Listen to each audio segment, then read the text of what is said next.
এবারে বেগমের জন্মদিনে বিরাট একটা উৎসব করব। সারা দেশ থেকে মহান মহান অতিথিদের নিয়ে আসা হবে। দুনিয়ার সেরা সেরা খাবার, সেরা সেরা গাইয়ে, সেরা সেরা বাজিয়ে, সেরা সেরা নাচিয়ে রাতকে দিন করে দেবে এমন रोशनाई। रेस्तो নাই। কি বললে? बहुत बढ़िया আপনার সোচ, लेकिन মাফ করবেন হুজুর, রাজকোষের অবস্থা খুবই খারাপ। উৎসব করার মতো তো রেस्तो নাই জাহাপানা। কোনো কথা শুনতে চাই না। আমি হলাম গিয়ে বাংলার নবাব। আমি আনন্দ হই হুল্লোড় করবো না তো কে আর করবে? একদম ঠিক জাহাপানা, কিন্তু কর বসিয়ে টাকা তোলো। সব কিছুতেই কর বসানো আছে জাহাপানা। হাসি কান্না ছাড়া আর কোনো কিছুতেই কর বসানো যে বাকি নেই। তার ওপরেই কর বসাও। হাসি কান্নার ওপর কর? না, শীতকাল আসছে, বসাও বসাও কর হাঁচির ওপর। হ্যাঁ, হাতির ওপর কর? বসাও। ওরকম মুখ করে আছো কেন? যদি না পারো তো বলে দাও, আমি অন্য উজির নিয়োগ করব। আমি আজই ঘোষণা করে দিচ্ছি, এবার থেকে হাতির ওপর কর দিতে হবে। হ্যাঁ, তো জানাব, এতে প্রজারা যদি ক্ষুব্ধ হয়? আরে বাবা, প্রজাদের কাজই তো মাঝে মাঝে ক্ষুব্ধ হওয়া। তা ঠিক হুজুর। আমাকে কদর করে এমন কিছু সন্ডা আছে, তাদেরকে কাজে লাগাতে হবে। বহুত খুব জাহাপানা। তাহলে হাঁচি গোনার লোকের ব্যবস্থা করে নি। ওই সন্ডারাই হাঁচি গুনবে। ওদের স্বেচ্ছাসেবক হিসেবে নিয়োগ করো। বহুত খুব জাহাপানা। সব জায়গায় লোক পাঠাতে শুরু করো। তবে কৃষ্ণনগরে বেছে বেছে লোক পাঠাবে। আর মনে রেখো, ওখানে গোপাল আছে।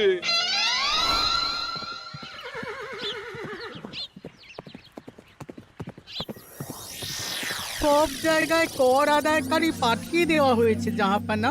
আপনার কথা মতো তাদের বলে দেওয়া হয়েছে যে আদায় হওয়া করের 10% তাদের বেতন হিসেবে দেওয়া হবে। সুতরাং কর আদায়ে কোনো ঢিলেমি হবে না। বহুত আচ্ছা, বহুত আচ্ছা।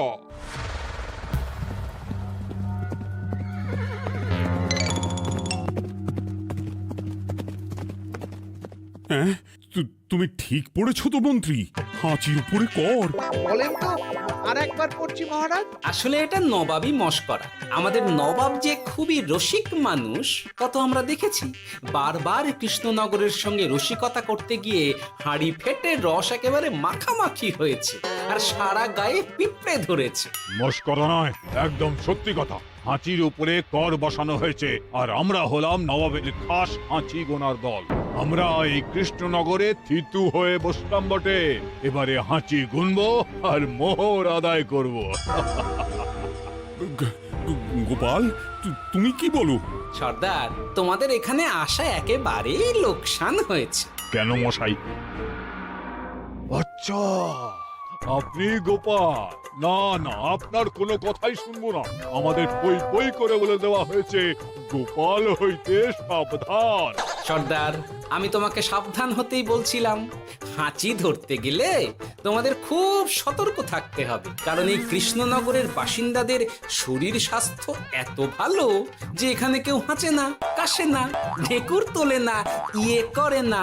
বলেন কি মশাই? এটা তো নবাবকে জানাতে হচ্ছে। যাও যাও, এক্ষুনি মুর্শিদাবাদে ফিরে গিয়ে নবাবকে জানাও। ওরে, কেউ এদের যাওয়ার ব্যবস্থা করে দে। ওই তো হেঁচেছে। হাঁচি এক, পুরো এক মোহর। হাঁচি দুই, দুই মোহর। আরে, এটা তো হাঁচির বাচ্চা, এটা তো ধরলে চলবে না। কেন? হাঁচি হলেই তো হলো। কি করব সর্দার? লিখবো? দেখ, একবার গুনে যখন ফেলেছি পুরো ছাড়তে পারবো না। আধমোহর লেখ। এটা কাশি, কাশিতে কোনো করের কথা নেই। ওরে লেখ লেখ লেখ লেখ লেখ। হাঁচি তিন, পুরো এক মোহর। হাঁচি চার,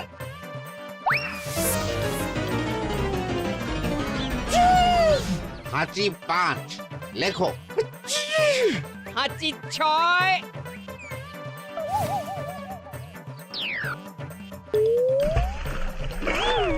যা যাক কিরে শুনেছিলাম কৃষ্ণনগরের মন্ত্রীটা মাথা মোটা, প্রমাণ হয়ে গেল। জল থেকে উঠবে যখন ঠান্ডা লেগে হাঁচি তো আরো বাড়বে। জলে বুড়ুবুড়ি উঠছে, বেটা জলের তলায় তলায় হাঁটছে, হাঁচি সাত। এখনো তো ফিরলো না, বেলা গড়িয়ে দুপুর হয়ে গেল। ভাববেন না রাজামশাই, আমরা যারা যারা এখানে এসেছি সবাই ধড়িবাজ লোক, মন্ত্রীর হাঁচি নিংড়ে নিয়ে ফিরবে। ছি ছি ছি ছি ছি ছি ছি ছি ছি। কি হলো গোপাল? আমরা কৃষ্ণনগরের প্রবাদ প্রতিম আতিথেয়তার অসম্মান করেছি মহারাজ। কেন? কিভাবে? কখন? এখন মহারাজ, এখন এনারা সেই সুদূর মুর্শিদাবাদ থেকে এসেছেন, আর আমরা এতক্ষণ শুধু অন্য কথাই বলে চলেছি, এনাদের আপ্যায়নের ব্যবস্থা করিনি। তাই তো। মহারাজ, আপনি ব্যস্ত হবেন না। এই কে আছো? শোনো, এদের রাজ অতিথিশালাতে থাকার বিশেষ ব্যবস্থা করো। এদের খাবার যাবে মহারাজের পাকশাল থেকে। এদের সব সুবিধে অসুবিধে দেখার জন্য দাস দাসী নিযুক্ত থাকবে। এই চলো হে চলো। আরে দাঁড়াও সর্দার, হ্যাঁ বলুন। তোমাদের তো আবার গোপালের কথা শোনা বারণ। আমার ব্যবস্থায় বোধহয় তোমরা থাকবে না। বাদ দিন তো, আসলে ভয় ছিল আপনার বুদ্ধিকে, আর ভয় নেই। কেমন আগু পিছু বিচার না করেই বলে ফেললেন এখানে কেউ হাঁচে না। বুঝে গেছি, আসলে গোপাল হলো গল্প। এই চলো হে চলো, ও বড্ড খিদে পেয়েছে। প্রহরী, এই সর্দারের দলের বাকি লোকগুলো এলে এদেরকেও অতিথিশালায় নিয়ে যেও। হ্যাঁ, আচ্ছা। এ কি গোপাল, এই রক্তচোষাগুলোর জন্য তুমি রাজনিবাস আর রাজভোগের ব্যবস্থা করে দিলে? গোপাল কার পক্ষে মহারাজ? এতক্ষণ গোপালের সব কাজ তো কৃষ্ণনগরের বিপক্ষে গেল। বটেই তো, আমি মনে মনে গণনা করে দেখলাম গোপালের শুল যোগ শুরু হয়েছে। আগামী 1 যুগ ধরে গোপাল যেখানে থাকবে সেখানে রাহুর প্রকোপে দুঃখ দারিদ্র মহামারী একসঙ্গে এসে ধরা পড়বে। মহারাজ, গোপাল কখনো কৃষ্ণনগরের খারাপ ভাবেনি। সে যখন ওই রক্তচোষাদের রাজভোগে রাখার ব্যবস্থা করেছে, তখন বুঝতে হবে এর মধ্যে একটা ঘোরতর পেঁচ আছে। গোপালই তাহলে বলুক কি পেঁচ। মহারাজ, মানুষ বিলাসের সুযোগ পেলে কাজ ভুলে বিলাসেই ডুবে থাকে। কত সম্রাট মহাসম্রাট বিলাসিতায় ডুবে কত সাম্রাজ্য মহাসাম্রাজ্য ভেঙে টুকরো করেছে। এরা তো নবাবের পাঠানো কিছু মূর্খ বালক মাত্র মহারাজ। এদের রাজভোগে ডুবিয়ে দিলে হাঁচির কথা কি এদের মনে থাকবে?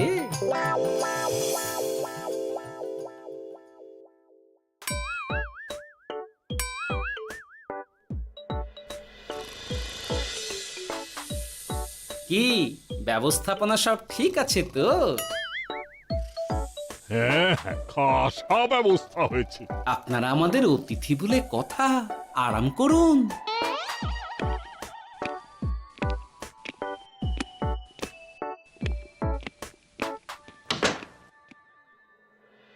বিজ্ঞানী, তোমার এই দুমুখ আয়না আবিষ্কার তোমার জীবনের সেরা কাজ।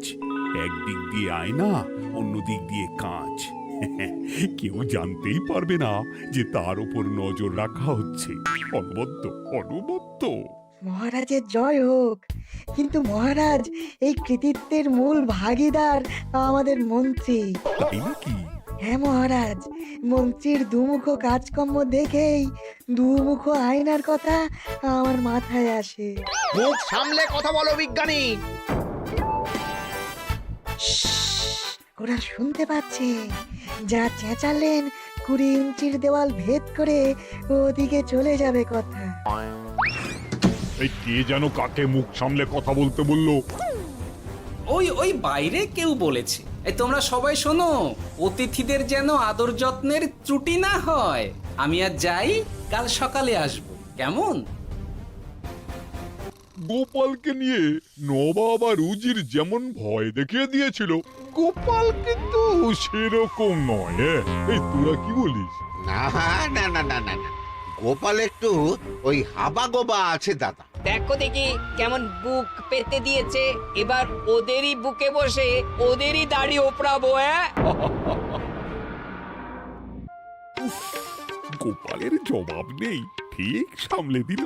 মহারাজ, এই প্যাঁচটা আমার মাথাতেই এসেছিল, কিন্তু ওই যে নাকে মাছি ঢুকে গিয়েই সব বরবাদ হয়ে গেল। মহারাজ, এই পরিকল্পনা যদি মন্ত্রীর মাথাতে আগে এসে থাকে তাহলে এদের মন্ত্রী আমার চেয়ে ভালো করে সামলাতে পারবেন মহারাজ। বটেই তো, এই দায়িত্ব আমি নিলাম মহারাজ।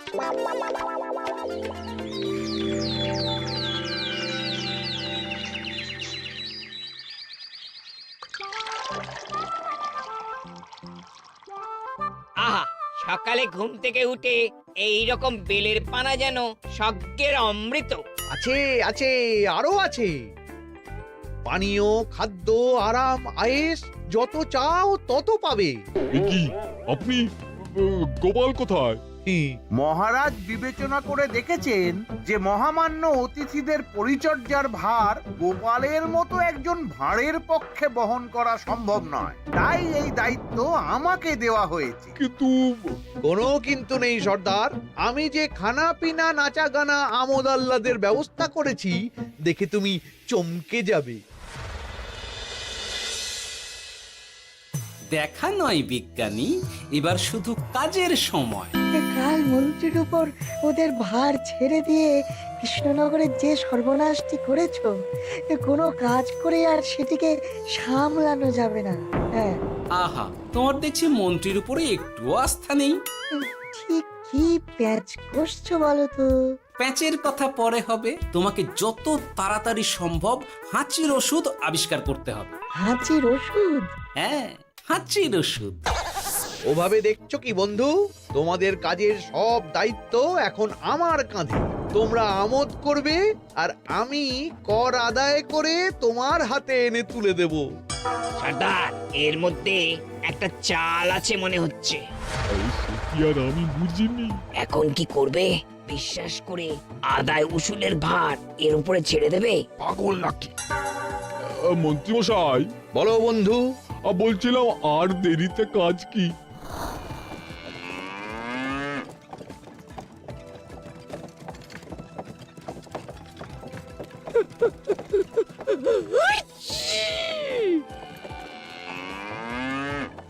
মন্ত্রী, লেখো হাঁচি এক। ওহে, তোমার নাম কি? মন্ত্রেশ্বর হুজুরি আগে। লিখুন মন্ত্রী মশাই, নাম লিখুন। ওহে মন্তেশ্বর, হাঁচি কর, এক মোহর ছাড়ো দেখিনি। হাঁচি দুই। আরে যাও, দৌড়ে গিয়ে দু মোহর আদায় করে আনো। ওরে, তোরা সব কৃষ্ণনগরের কোণে কোণে ছড়িয়ে পড় দেখি, একটা হাঁচিও যেন বাদ না পড়ে। হ্যাঁ,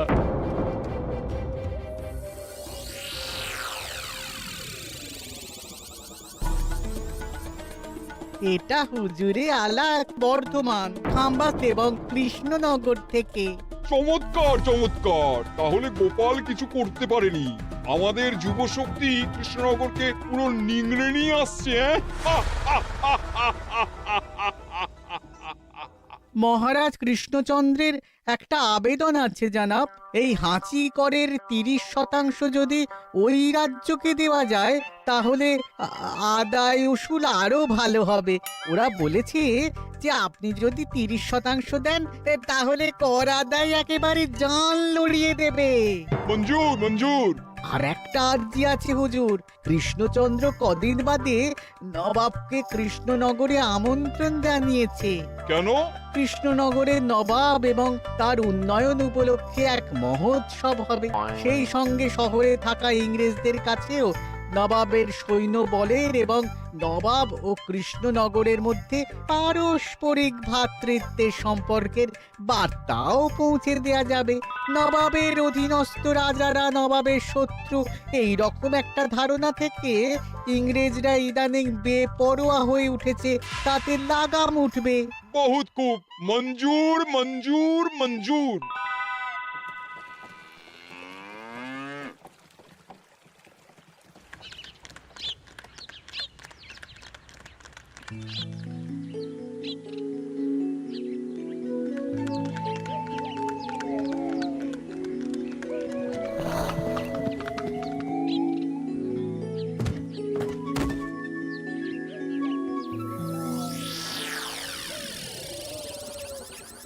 ব্যাপার গোপাল? জাহাপনা বলুন, কি খিদমত করব?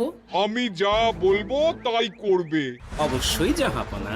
क्या बात উজির, তুমি সাক্ষী, মহারাজ কৃষ্ণচন্দ্র আপনিও সাক্ষী। গোপাল আমাকে কথা দিয়েছে আমি যা চাইবো তাই করবে। গোপাল, তুমি আমার সঙ্গে মুর্শিদাবাদ যাবে। এখন থেকে আমার দরবারের বিদূষক হিসেবে থাকবে, কেমন? ওরে ওরে ওরে ওরে ওরে তোরা বাজনা বাজা। এখন থেকে গোপাল আর কৃষ্ণনগরের নয়, গোপাল মুর্শিদাবাদের। চলছে বাজা।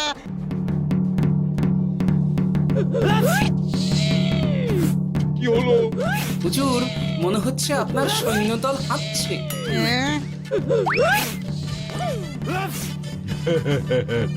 হুজুর, হাঁচিগড়ের বন্যা সব সৈন্য 10-12টা করে হেঁচে ফেলেছে। মানে প্রচুর মোহর হয়ে গেছে আর বাড়ছে বাড়ছে। আমার হাঁচি গোনার দল একটা হাঁচিও বাদ দেবে না। মোহর রাখার জন্য নতুন পোশাকখানা বানাতে হবে হুজুর।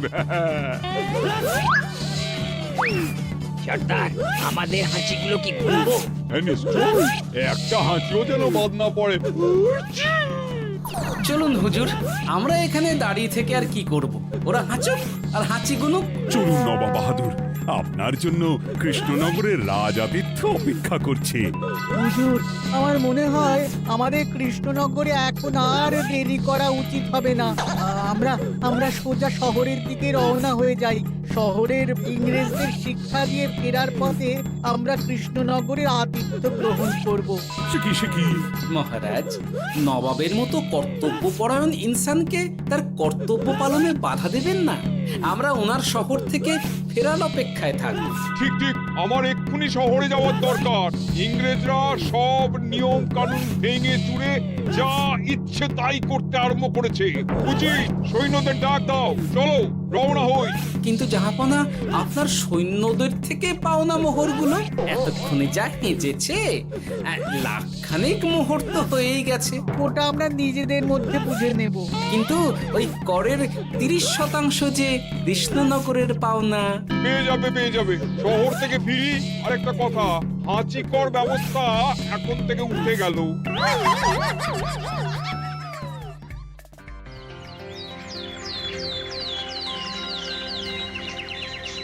মহারাজ, কিভাবে গোপাল ভাঁড় মহাশয় নবাবের উন্মাদের মতো জারি করা ওই হাঁচিকর থেকে আমাদের সকলকে রক্ষা করেছেন তা আমরা সকলেই জানি। খাম্বাজের তরফ থেকে তাই গোপালকে সামান্য উপহার।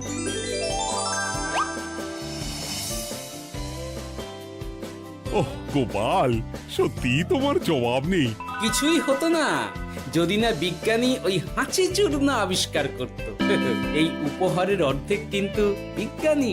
সবই তো বুঝলাম, নবাবকে সৈন্য সহ নিমন্ত্রণ থেকে সৈন্যদলকে হাঁচি চূর্ণ মাখানো চাঁদোয়ার তলায় ঢোকানো পর্যন্ত। কিন্তু চাঁদোয়া থেকে হাঁচি চূর্ণ ঝরে পড়লো কি করে, সেটাই তো বুঝলাম না। এটা তুমি বলো বিজ্ঞানী। শব্দে বাতাসে কম্পন তৈরি হয়। গোপালের হাততালিতে আমার ঘরের শাড়ি থেকে হাঁচির জন্য ঝরে পড়েছিল। এখানে চাঁদোয়া থেকে ঝরে পড়েছিল বাজনার শব্দে। কি ব্যাপার বিজ্ঞানী, তুমি এখন ছেলে খেলা করছো? হাঁচির ওষুধ হয়ে গেছে। হয়ে গেছে? মূল উপাদান তামাক, গোলমরিচ আর আলকুশির গুঁড়ো। কাজ হবে? হাততালি দাও। কাজ হলো। ব্যাপারটা কি হলো? ওই শাড়িটাতে হাঁচি চূর্ণ মাখানো আছে। তোমার হাততালির শব্দের কম্পনে ঝরে ঝরে পড়েছে। একবার নাকের কাছে এলে পিঁপড়ে থেকে পিশাচ হাঁচতেই হবে। হাঁচতে হবে। নবাব যদি বাজনা বাজাতে না বলতো। আমাদের বাজনদাররা তৈরি ছিল মহারাজ। যাক, সবই ভালোই মিটে গেল। যার শেষ ভালো তার সব ভালো। ব্যাস, এখন শুধু একটাই কাজ বাকি। নবাবের কাছ থেকে করের 30% বাবদ পাওনা মোহর মুর্শিদাবাদে গিয়ে নবাবের কাছ থেকে তুমি নিয়ে আসবে। আচ্ছা মহারাজ।